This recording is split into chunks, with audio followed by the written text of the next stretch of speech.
ദൈവനാമം മഹത്വപ്പെടുമാറാകട്ടെ. ഇന്ന് എന്നെ ശ്രവിക്കുന്ന എൻ്റെ എല്ലാ പ്രിയപ്പെട്ടവർക്കും നമ്മെ ചേർത്ത് കൊള്ളുവാനായി വേഗം വരുന്ന കർത്താവായ യേശു ക്രിസ്തുവിൻ്റെ നാമത്തിൽ സ്നേഹവന്ദനം. നാം ഈ ദിവസങ്ങളിലെല്ലാം അപ്പോസ്തലനായ പൗലോസിനെ കുറിച്ചും പൗലോസിൻ്റെ സ്വഭാവവിശേഷതകളെക്കുറിച്ചും പൗലോസിൻ്റെ കഷ്ടതകളെക്കുറിച്ചും പൗലോസിൻ്റെ മിഷണറി യാത്രകളെക്കുറിച്ചും പൗലോസ് മറ്റുള്ള സഹ വിശ്വാസികളെ എങ്ങനെയാണ് കരുതുന്നത് എന്നുള്ളതിനെക്കുറിച്ചും പൗലോസിൻ്റെ പ്രാർത്ഥന സ്വഭാവത്തെക്കുറിച്ചും ഒക്കെ നമ്മൾ പഠിക്കുകയായിരുന്നല്ലോ. ഇന്ന് നമുക്ക് അപ്പോസ്തലനായ പൗലോസ് എപ്പഫ്രാസിനെ കുറിച്ച് പറയുന്ന ചില കാര്യങ്ങൾ ഇന്ന് നമുക്ക് ചിന്തിക്കാം. ഒന്നാമതായിട്ട് പൗലോസ് പറയുന്ന എപ്പഫ്രാസിനെ കുറിച്ച് പറയുന്നത് അവൻ ക്രിസ്തുവിൻ്റെ ദാസനാണ് എന്നുള്ളതാണ്. അത് കൊലോസ്യ ലേഖനം 4 അധ്യായത്തിൻ്റെ 12 വാക്യത്തിൽ നിങ്ങളിൽ ഒരുത്തനായ ക്രിസ്തേശുവിൻ്റെ ദാസനായ എപ്പഫ്രാസ് നിങ്ങളെ വന്ദനം ചെയ്യുന്നു. നിങ്ങളിൽ ഒരുത്തൻ. ഈ കൊലോസ്യ വിശ്വാസികൾക്ക് പറയുവാനുള്ളത് എപ്പഫ്രാസ് അവരിൽ ഒരുത്തനാണ് എന്നാണ്. കാരണം എന്താണെന്ന് വെച്ചാൽ അവിടെ അനേകം നാളുകൾ എപ്പഫ്രാസ് ഉണ്ടായിരുന്നു എന്ന് നമുക്ക് മനസ്സിലാക്കുവാനായിട്ട് സാധിക്കും. അപ്പോൾ ദൈവത്തിൻ്റെ ദാസനായ ക്രിസ്തേശുവിൻ്റെ ദാസൻ എന്നുള്ളതാണ് ഒന്നാമതായിട്ട് കാണാനായിട്ട് സാധിക്കുന്നത്. രണ്ടാമതായിട്ട് പറയുന്നത് എപ്പഫ്രാസിനെ കുറിച്ച് പറയുമ്പോൾ വിശ്വസ്ത ശുശ്രൂഷകനാണ്. അവൻ ശുശ്രൂഷകൻ എന്ന് മാത്രമല്ല, വിശ്വസ്ത ശുശ്രൂഷകനാണ്. നാം സാധാരണയായി മറ്റുള്ളവരെ കുറിച്ച് പറയുമ്പോൾ അവരെ ഒന്ന് താഴ്ത്തിക്കെട്ടാൻ നോക്കുകയാണെങ്കിൽ അത് നമ്മൾ ചെയ്യും. അല്ലെങ്കിൽ എന്തെങ്കിലും അവരെക്കുറിച്ച് കുറ്റമുണ്ടെങ്കിൽ അത് പറയാനാണ് നാം ശ്രമിക്കാറുള്ളത്. എന്നാൽ പ്രിയ സഹോദരന്മാരെ, നാം ഈ പൗലോസിൻ്റെ ജീവിതത്തെക്കുറിച്ച് ഒന്ന് ചിന്തിച്ച് നോക്കുമ്പോൾ അവൻ മറ്റുള്ളവരെ തന്നെക്കാൾ എത്ര ശ്രേഷ്ഠനെന്ന് എണ്ണുന്ന ഒരു സ്വഭാവം വിശേഷം നമുക്ക് കാണാനായിട്ട് സാധിക്കും. അപ്പം ഇവിടെ എപ്പഫ്രാസിനെ കുറിച്ച് പറയുമ്പോൾ അവൻ വിശ്വസ്ത ശുശ്രൂഷകനായിരുന്നു. ശുശ്രൂഷകൻ എന്ന് തന്നെയല്ല, അവൻ വിശ്വസ്ത ശുശ്രൂഷകനായിരുന്നു.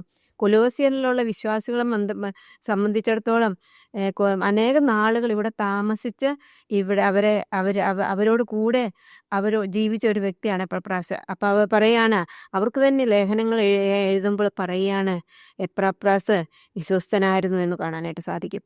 മാത്രമല്ല, മൂന്നാമതായിട്ട് അവനൊരു അധ്യാപകനായിരുന്നു, ദൈവവചനം പഠിപ്പിക്കുന്നവനായിരുന്നു, ഒരു ടീച്ചറായിരുന്നു എന്നുള്ളത് നമുക്ക് കാണാനായിട്ട്. പ്രിയ സഹഭൃത്തിനായ എപ്പഫ്രാസിനോട് നിങ്ങൾ പഠിച്ചിട്ടുണ്ടല്ലോ. അവിടെ ദൈവവചനം പഠിപ്പിക്കുകയും ശുശ്രൂഷിക്കുകയും മറ്റുള്ളവരെ ദൈവത്തിങ്കിലേക്ക് ആകർഷിക്കുകയും ചെയ്ത ഒരു വിശ്വസ്ത ഒരു അധ്യാപകനായിരുന്നു ഈ എപ്പഫ്രാസ് എന്ന് നമുക്ക് കാണുവാനായിട്ട് സാധിക്കും. അപ്പോൾ മാത്രമല്ല, മറ്റുള്ളവരെ കുറിച്ചുള്ള കാര്യങ്ങൾ അത് പൗലോസിനോട് ചെന്ന് പറഞ്ഞ ഒരു വ്യക്തിയായിരുന്നു എന്നുള്ളത്, കൊലോസിലുള്ള വിശ്വാസികളെക്കുറിച്ചുള്ള എല്ലാ വിവരങ്ങളും പൗലോസിനോട് പറയുകയും പൗലോസ് അവർക്ക് വേണ്ടി പ്രാർത്ഥിപ്പാനായിട്ട് സാഹചര്യം ഒരുക്കുകയും ചെയ്ത ഒരു വ്യക്തിയായിരുന്നു എന്നുള്ളത് നമുക്ക് കാണാനായിട്ട് സാധിക്കും. അതാണ് ഇവിടെ പറയുന്നത്. 7 വാക്യത്തിൽ അവൻ നിങ്ങൾക്ക് വേണ്ടി ക്രിസ്തുവിൻ്റെ വിശ്വസ്ത ശുശ്രൂഷകൾക്കും നിങ്ങൾക്ക് ആത്മാവിനുള്ള സ്നേഹം ഞങ്ങളോട് അറിയിച്ചവനുമാകുന്നു. അവരെക്കുറിച്ചുള്ള നല്ല അഭിപ്രായങ്ങളെല്ലാം പൗലോസിനോട് പറയിച്ചു. അതുകൊണ്ട് 9 വാക്യത്തിൽ അതുകൊണ്ട് ഞങ്ങൾ അത് കേട്ട നാൾ മുതൽ നിങ്ങൾക്ക് വേണ്ടി ഇടപെടാതെ പ്രാർത്ഥിക്കുന്നു. അപ്പോൾ പ്രാർത്ഥനയ്ക്ക് വിഷയം കൊണ്ടുവന്ന് കൊടുക്കുന്ന ഒരു വ്യക്തിയായിട്ട് നമുക്ക് എപ്പഫ്രാസിനെ കാണാനായിട്ട് സാധിക്കും. മറ്റുള്ളവരെ കുറ്റം പറയുകയല്ല, അവരുടെ സ്നേഹത്തെക്കുറിച്ചും സന്തോഷത്തെക്കുറിച്ചും അവരുടെ വിവരങ്ങളെക്കുറിച്ചുമാണ് പറഞ്ഞത്. അതിനു വേണ്ടി പ്രാർത്ഥിപ്പാനായിട്ട് അപ്പോസ്തലനായ പൗലോസ് പറയുകയാണ്, ഞങ്ങൾ ഇടവിടാതെ നിങ്ങൾക്ക് വേണ്ടി പ്രാർത്ഥിക്കുന്നു. അങ്ങനെ പ്രാർത്ഥനാ വിഷയങ്ങൾ കൈമാറുന്ന ഒരു എപ്പഫ്രാസിനെ നമുക്കിവിടെ കാണുവാനായിട്ട് സാധിക്കും. മാത്രമല്ല, പൗലോസിൻ്റെ ജീവിതം പ്രാർത്ഥിക്കുന്ന ഒരു വ്യക്തിയാണ് എന്നുള്ളത് പൗലോസിൻ്റെ ജീവിതത്തിൽ നമുക്ക് മനസ്സിലാക്കുവാനായിട്ട് സാധിക്കും. പൗലോസിൻ്റെ 1:13 വാക്യത്തിൽ നമുക്ക് 1:13 വാക്യത്തിൽ ഫിലിപ്പിയ ലേഖനം 1:13 നമുക്ക് കാണുന്നത്, അവിടെ പൗലോസ് പ്രാർത്ഥിക്കുന്ന ഒരു വ്യക്തിയായിട്ട് നമുക്ക് കാണുവാനായിട്ട് സാധിക്കും.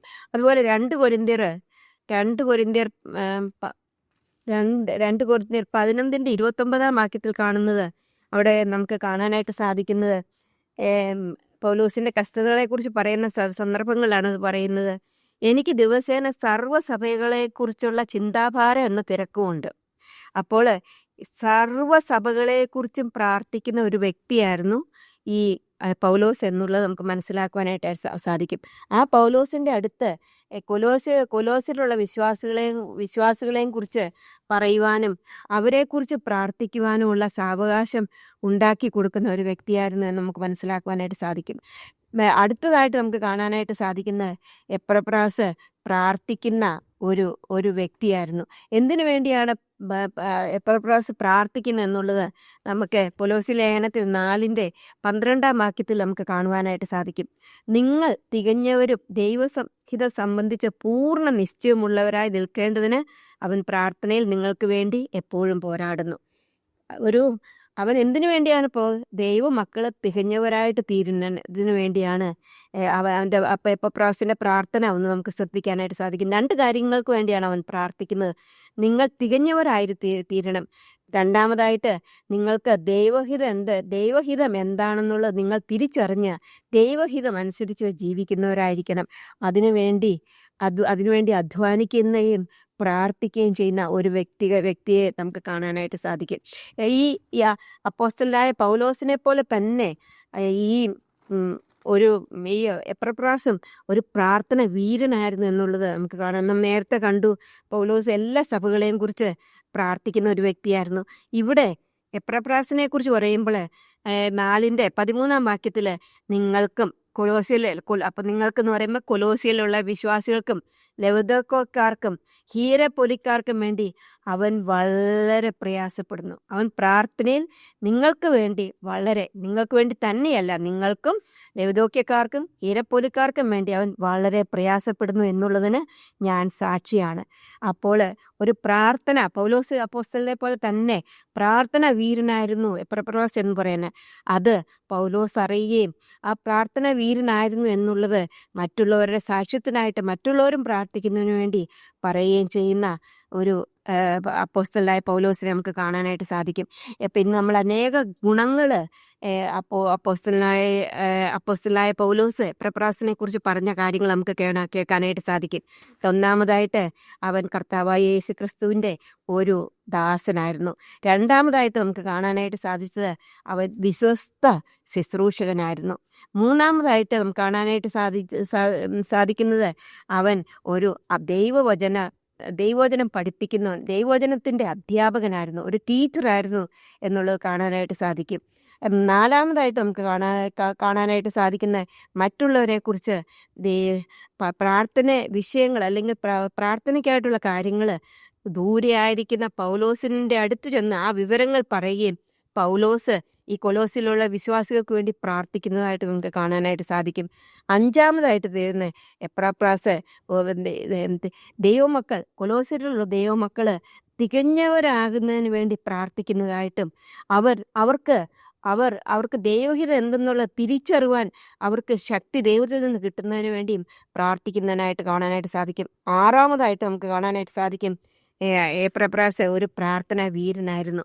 അവൻ കൊലോസ്യയിലുള്ളവർക്കും ലവുദോക്യക്കാർക്കും ഹീരപ്പൊലിക്കാർക്കും വേണ്ടി പ്രാർത്ഥനയിൽ പോരാടിയ ഒരു വ്യക്തിയായിട്ട് കാണാനായിട്ട് സാധിക്കും.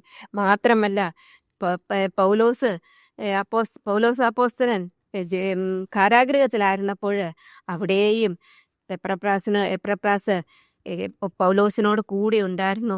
അപ്പോൾ പൗലോസ് പറയുകയാണ്, ഇപ്പോൾ എപ്പഫ്രാസ് ബന്ധനാണ്, അവൻ കാരാഗൃഹത്തിലാണ്, സഹബദ്ധനായ എപ്പഫ്രാസും എന്ന് നമുക്ക് കാണുവാനായിട്ട് സാധിക്കും.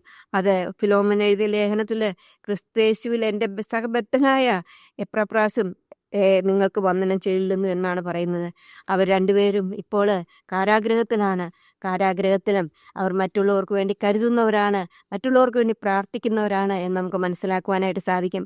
പ്രിയ വിശ്വാസികളെ, പ്രിയ സഹോദരിമാരെ, നമ്മുടെ ജീവിതം നാം മറ്റുള്ളവരെക്കുറിച്ച് കുറ്റം പറയുന്നവരാണോ, അതോ മറ്റുള്ളവരുടെ നന്മ കാണുവാൻ ശ്രമിക്കുന്നവരാണോ?